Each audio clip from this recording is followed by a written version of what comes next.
Oke, langsung aja. Beberapa hari ini kita tuh lagi kencang-kencangnya dengar soal kenaikan tarif yang dilakukan oleh Amerika ke berbagai negara. Dan salah satu yang bakal kena tarif juga adalah kita, Indonesia. Ya, mungkin kita mikir gitu ya, ini mah urusan pengusaha, urusan pemerintah. Nah, disitulah sebenarnya letak masalahnya. Loh, kok bisa? Ya, bisa lah. Karena barang bikinan pabrik Indonesia kayak misalnya baju, sepatu, mebel, dan lain-lain yang dijual ke Amerika itu bakal jadi lebih mahal. Kalau barang-barang dari Indonesia jadi kemahalan, otomatis yang beli juga jadi makin sedikit. Kalau yang beli makin sedikit, pesanannya juga makin sedikit juga gitu. Dan pabrik-pabrik juga buatnya ya jadi sedikit. Efeknya apa? Ya lagi-lagi ke lapangan pekerjaan di Indonesia ini. Belum lagi efeknya ke nilai tukar rupiah juga. Jadi seberapa ngaruh sih kebijakannya Donald Trump ke Indonesia ini? Mari kita bahas. Biar gak ribet, kita mulai dari dasar dulu. Bayangin Indonesia itu kayak pedagang yang jualan ke berbagai negara, ke banyak negara. Salah satunya ya ke lapak gedenya Paman Sam alias Amerika. Nah, tarif impor itu ibaratkan kayak uang parkir atau pajak tambahan atau apa ya istilah gampangnya gitu ya. Mungkin pajak kali ya atau ngecuk gitu. Nah, biaya pajak ini atau uang parkir inilah yang harus dibayarkan setiap barang dari Indonesia atau negara lain juga yang masuk dan dijual di sana di lapaknya Paman Sam. Terus ngapain dong Amerika repot-repot ngelakuin ini? Ya mungkin ada beberapa alasan utama, tapi ya gampangnya gini lah. Yang pertama, biar dagangan lokal mereka jadi laku. Dan ternyata bukan di Indonesia saja yang menggembar-gemborkan cintailah produk dalam negeri, cintailah produk dalam negeri. Tapi sekelas negeri Paman Sam pun juga melakukan hal yang sama. Ya walaupun dilakukan dengan cara yang berbeda. Kalau di kita kan cuma ngomong gitu ya. Tapi kalau di sana mereka itu melakukannya dengan menyulitkan barang-barang dari negara lain buat masuk. Apakah itu salah? Ya tentu saja enggak dong. Kedua, senjata buat negosiasi. Ya kita tahulah Amerika itu pasar yang bisa dibilang gede banget. Dan bukan nggak mungkin alasan dinaikannya tarif pajak ini karena ada maksud tertentu. Secara menurut gua negara sekelas Amerika bakal lakuin apa aja deh. Termasuk menggunakan ancaman seperti kenaikan tarif ini demi menundukkan sebuah negara. Iya nggak sih? Yang ketiga, nambahin kas negara. Ya secara jelas lah ya. Yang namanya uang pajak itu ya bakal masuk ke kantong pemerintah alias ke kas negara. Walaupun mungkin untuk saat ini bukan itu juga sih yang jadi tujuan mereka gitu ya. Jadi tujuan utama mereka.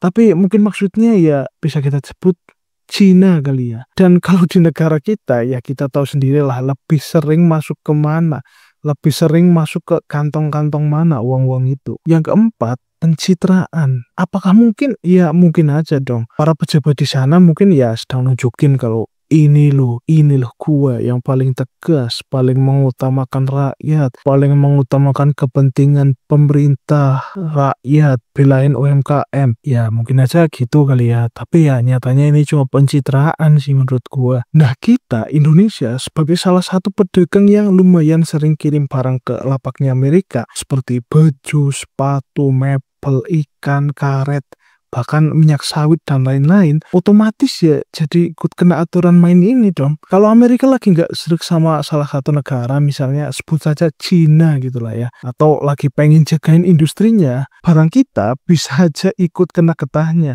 Ya kena ya siapa coba? Ya siapa lagi kalau bukan kita. Terus masalahnya buat kita apa dan seberapa ngaruh? Oke, kita sekarang masuk ke part pentingnya teman-teman. Di mana jika Amerika menaikkan uang parkir buat kita alias tarif buat barang-barang yang masuk dari Indonesia, itu seberapa ngaruh sih ke kita? Yang pertama, jualan kita di Amerika jadi nggak laku. Ya mau laku gimana gitu ya? Misalnya biaya produksi di sini aja udah mahal, belum lagi ongkirnya, dan ditambah lagi sama pajak atau uang parkir tambahan di sana. Ya mana bisa laku gitu. Dampak yang kedua adalah dompet negara bisa saja menipis, teman-teman. Kita sering dengar kan istilah seperti neraca perdagangan.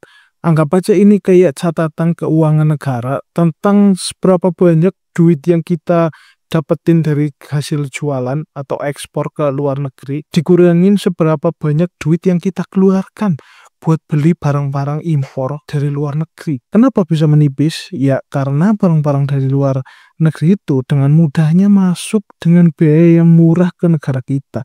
Sedangkan barang kita ke luar negeri itu nggak laku karena biaya yang mahal. Dan gue yakin sih habis ini barang-barang Cina yang lagi banyak-banyaknya masuk ke Indonesia makin tambah banyak gara-gara masuk Amerika kemahalan. Yang ketiga, rupiah bisa aja melemah. Kenapa?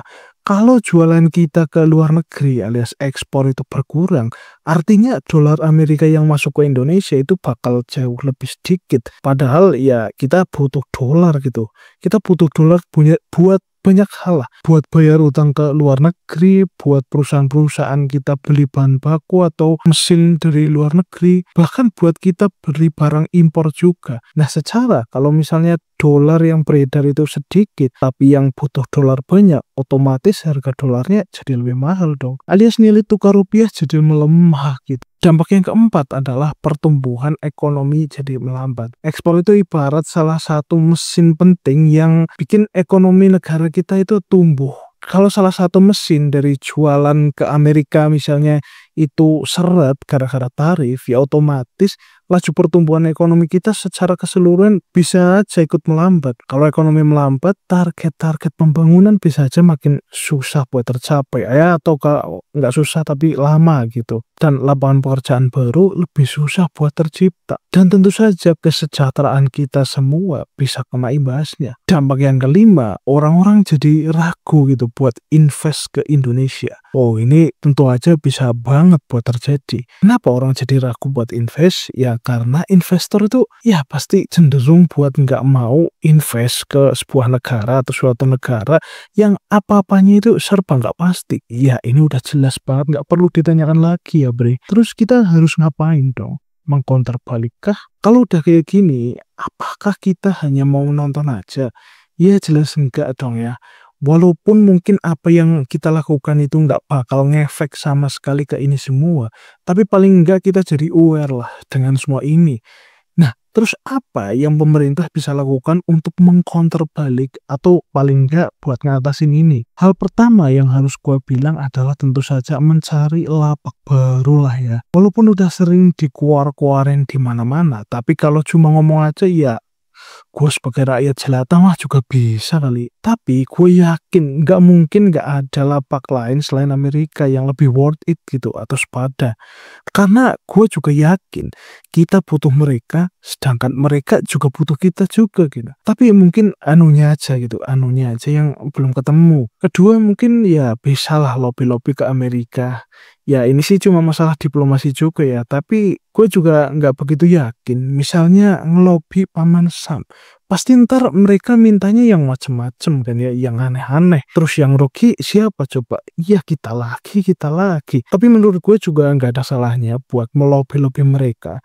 Dan gue yakin sih mereka juga butuh kita gitu. Cara yang ketiga mungkin bisa aja work dan bisa aja enggak gitu dalam waktu yang bersamaan. Yaitu dengan bikin barang buatan kita bagus kualitasnya. Mungkin dengan membuat kita menjadi pilihan satu-satunya warga Amerika. Ini bisa saja membuat barang-barang kita jadi tetap laku walaupun harganya mungkin jadi mahal. Tapi kemungkinan buruknya tentu saja Paman Sam bisa aja mempersulit barang-barang kita yang kualitasnya amat sangat bagus itu buat masuk ke negara mereka. Yang keempat, jual dalam negeri. Ya, kadang-kadang ada beberapa barang yang mungkin harus diprioritaskan buat kebutuhan dalam negeri dulu. Dan gue setuju sih kalau ini dilakuin. Tapi tentu saja gitu ya teman-teman, bukan tanpa tantangan. Kalau semisal produk-produk dari luar negeri yang kualitasnya nggak seberapa itu, alias mereka ya cuma ngandelin nama besar mereka doang. Dengan mudahnya mereka masuk ke Indonesia, menurut gue ya produk dalam negeri itu ya juga bakal makin sulit gitu. Sebenarnya bukan gak mungkin gitu ya buat bersaing dan tetap laku, tapi ya melihat fenomena kayak gini ya agak sulit aja sih. Jadi jelas banget teman-teman, kebijakan Pak Trump ini sangat-sangatlah ngaruh ke Indonesia, terutama dalam hal mungkin dampak ekonomi atau masalah utang piutang luar negeri juga, dan hal-hal yang tadi gue udah sebutin gitu ya di atas. Tapi apakah mungkin kita buat mengonter balik? Ya tentu saja mungkin saja teman-teman, buat kita mengkonter balik Amerika. Tapi pertanyaannya, kalau misal kita mengkonter Amerika, apakah kita udah siap kalau disuanin tentara-tentara Amerika? Intinya, selama barang-barang dari luar negeri yang kualitasnya nggak seberapa itu masih tetap bisa masuk dengan mudah, dengan biaya yang kecil ke Indonesia, ya bakal tetap jadi omong kosong sih yang namanya cintailah produk-produk Indonesia. Oke, mungkin itu aja yang pengen gua sampaikan di video kali ini. Jangan lupa like, komen, dan subscribe. Dan tentu saja karena gua udah lama nggak buat video, gua masih menunggu head-head komen kalian di kolom komentar di bawah. Gua Wikarjanto, sampai jumpa di video berikutnya.